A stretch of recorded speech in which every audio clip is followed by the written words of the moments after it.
peut pas éluder non plus le critère de l'argent. Et là aussi, vous appelez d'une certaine manière des formes d'innovation pour trouver des nouvelles sources de financement, et notamment les contrats à impact social lancés par le gouvernement. Qu'est-ce que ça vous évoque? Un financement qui vous intéresse? Rien de très bon, je vais être un peu...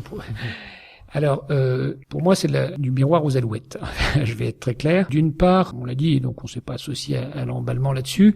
C'est un peu un cosmétique actuellement. Ça a été sorti très très rapidement, ce projet, sans trop associer, même sans du tout associer le monde associatif, à part des gens qui étaient a priori convaincus par le sujet. Une méthode plus ou moins efficace de concertation, on va dire. Deuxièmement, on a quand même vécu quelque chose d'un peu similaire qui s'appelle les partenariats publics-privés. Si on se dit que des investisseurs privés cherchent une rentabilité sur des programmes sociaux, ce qui est le cas dans ce type de projet-là. Ce qui est le cas, puisque les investisseurs privés seraient rémunérés au prorata du résultat. On n'a pas tellement de raison de penser. Alors on a eu quelques autres exemples. Certains se souviennent qu'il y a des fonds de pension américains qui ont investi sur des bâtiments et puis qui ont vendu à la découpe. Leur intérêt sur la qualité de vie des gens et de mémoire, c'était pas leur priorité première. Alors on nous dit pour l'instant, oui, mais dans l'expérimentation, là, on va demander à des fondations qui sont motivées par la question sociale. Les fondations qui sont motivées par la question sociale, elles savent déjà financer les programmes sociaux, elles n'ont pas besoin d'un dispositif nouveau. Donc c'est bien l'idée d'aller chercher d'autres investisseurs. Et là, on se pose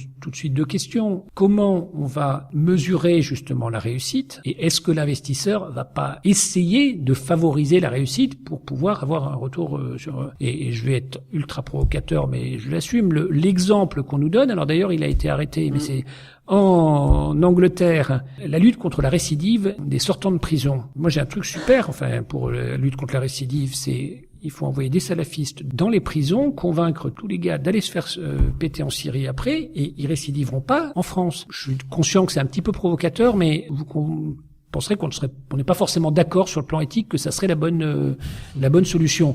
Alors, sans aller jusque là, il y a évidemment, ça pose la question de comment est-ce que tout ne marche pas et tout n'est pas mesurable non plus par des indicateurs qui vont se traduire en taux d'intérêt pour les financeurs.